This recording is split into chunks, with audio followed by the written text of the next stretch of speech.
আসসালামু আলাইকুম, আমি মোস্তাফিজুর রহমান। Thank you. বাংলাদেশ ক্রিকেটে নতুন করে শুরু হয়েছে এক বড় বিতর্ক। সম্প্রতি লাইভে এসে বিস্ফোরক মন্তব্য করছেন মুস্তাফিজুর রহমান। তিনি সরাসরি না বললেও ইঙ্গিত দিয়েছেন বর্তমান পরিস্থিতি নিয়ে তার অসন্তোষ রয়েছে।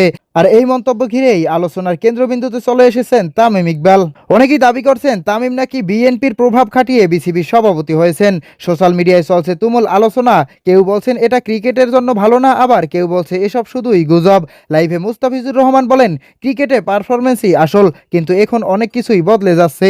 এই এক কথাতেই যেন আগুনে ঘি পড়ে যায়। ভক্তদের মধ্যে প্রশ্ন, তাহলে কি সত্যি বোর্ডের ভেতরে কিছু অস্বাভাবিক হচ্ছে? তবে সত্যটা আসলে কি, এটা এখনো পরিষ্কার নয়, কারণ তামিম বা বিসিবির পক্ষ থেকে এখনো কোনো আনুষ্ঠানিক জবাব আসেনি। প্রিয় দর্শক, আপনার কি মনে হয় তামিম কি বিএনপির প্রভাব খাটিয়ে বিসিবির সভাপতি হয়েছেন?